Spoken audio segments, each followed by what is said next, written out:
Today we are going to discuss about probability theory. First of all, the question arises, why to study probability theory? So basically, you see, our life is full of uncertainties. We have many situations in our life or in studies or research where the situation is uncertain. We don't know what will happen. Now this probability theory is a means, it is a scientific model to find out what will happen in an uncertain situation. How do we find out the likely outcome? One approach is to find out the frequency of occurrence. By this what I mean is, suppose I have to find out, okay, if I flip a coin, what is the probability, what is the likelihood chance that a heads will come? Then you can say that, okay, the simple procedure is that you flip a coin say 10,000 times.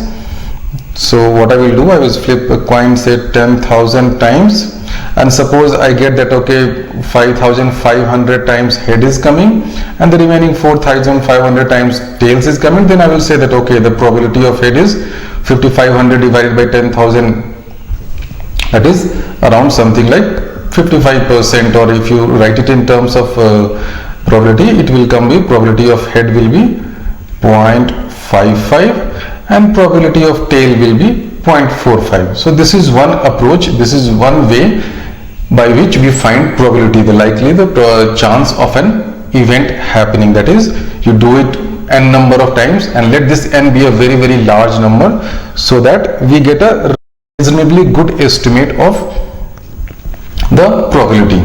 But you see, this approach has got a shortcoming. You can suppose I ask you that tomorrow is a match between say Nadal and Federer or anybody, and I want to know the probability that Nadal will win or say Federer will win. Then you can't tell to Nadal and Federer that, okay, you both of you go and play 10,000 matches and I will count the number of times Nadal is winning and the number of times Rafael and Federer is winning. They will shout at you. Basically, this is not humanly possible. This is not possible in real life. So this approach, although it is a very simple and robust approach, it gives reasonably good answer, but there are many situations in our life when we cannot depend upon this frequency model approach, because this approach is just not possible. So what is the scientific theory of probability theory? That is, how is the scientific model of this probability theory developed?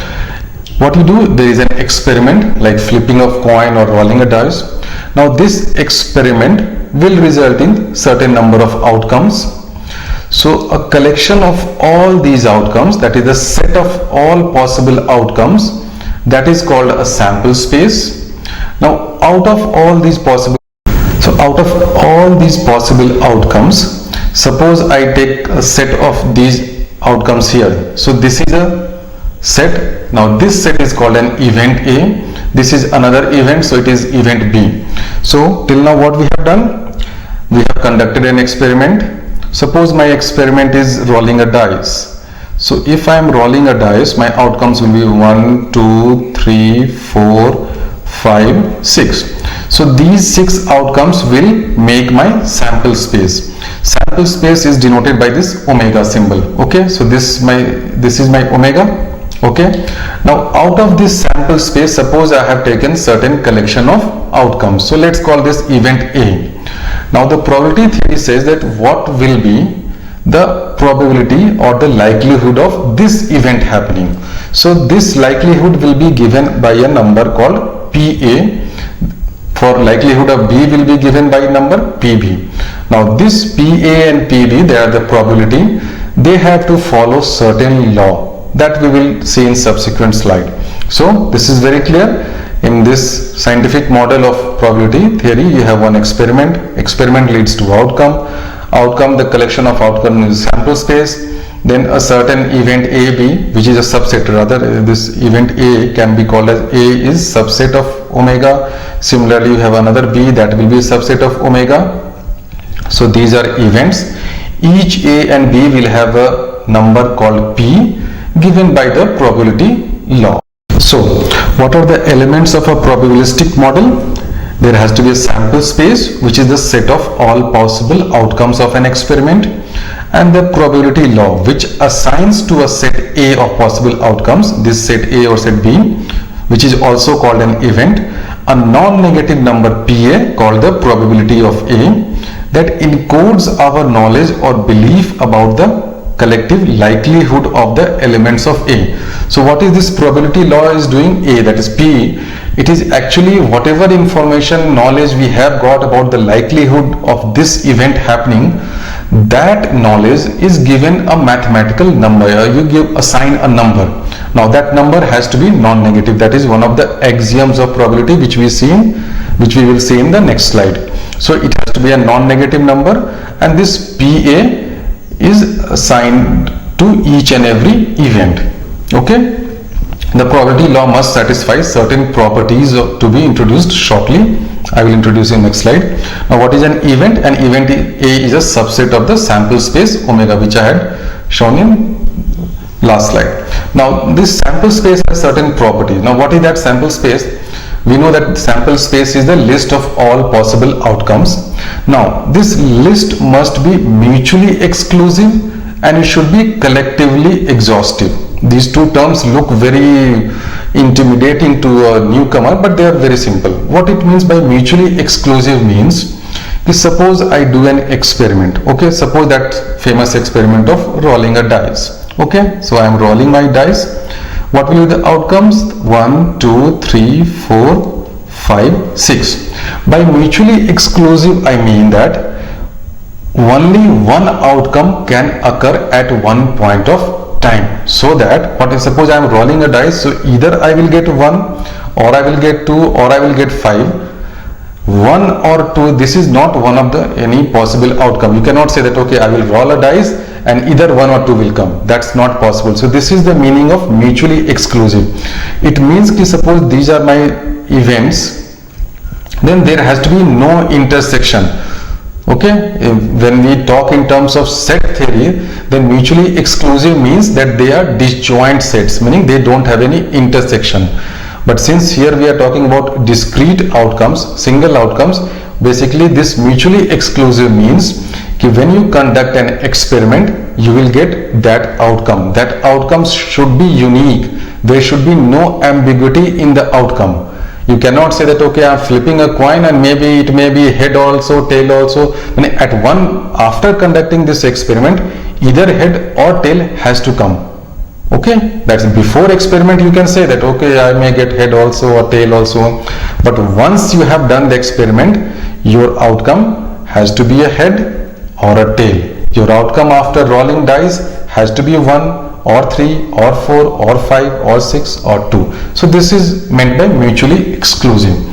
Collectively exhaustive also, this sample space should be, it means that once I have made the collection of the possible outcomes, my sample space should be consisting of these outcomes.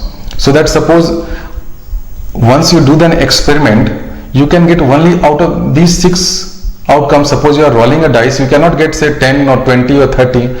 So what we say that these outcomes 1, 2, 3, 4, 5, 6, they are collectively exhaustive. It means they exhaust all the possibilities of sample space. So now these two concepts are used often again and again because they make our calculation and life simpler. So what do we mean by mutually exclusive? That if one is occurring, other cannot occur. That is, in set theory notation, we say that A intersection B is phi, or these two sets are disjoint. Collectively exhaustive means that when you take union of these events or these outcomes, you get omega. So this is the meaning of mutually exclusive and collectively exhaustive. Okay. Now I had said that okay, there will be some rules for probability, that's number P.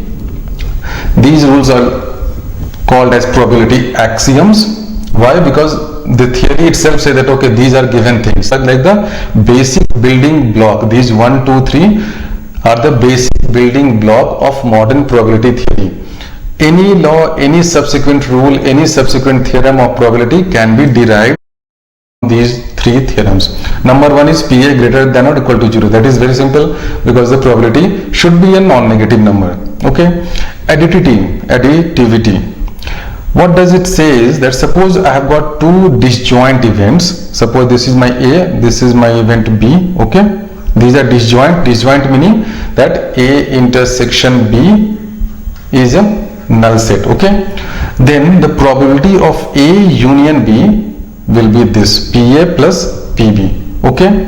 This is like a given axiom. This is given that okay, if two disjoint events are there, A, B, the probability of A union B will be PA plus PB. That's all. Okay. So this we can generalize. Suppose instead of two events, if I have got say n events, and all those n events are disjoint, meaning nobody is overlapping with other, there is no intersection between A1, A2, An, I can say probability of A1 union A2 is equal to summation PA1 plus PA2, and this I can generalize for an infinite number of A1, A2 also. Okay. So this is a very general axiom that when you are having disjoint events, the probability of union of those events will be summation individual probability. And the third rule says that okay, if this rectangle is my omega, then probability of omega is equal to 1, and it has to be, because why? Because I have taken that outcomes are exhaustive, meaning all if I do my experiment, suppose this is my experiment, then all the outcomes have to lie somewhere here. This experiment will lead to outcomes somewhere here. So what I can say, that probability of omega is equal to 1. Why 1? Because the experiment has to generate an outcome, and that outcome has to lie somewhere within this omega. So P omega is equal to 1. Now based upon these three things, I can derive anything.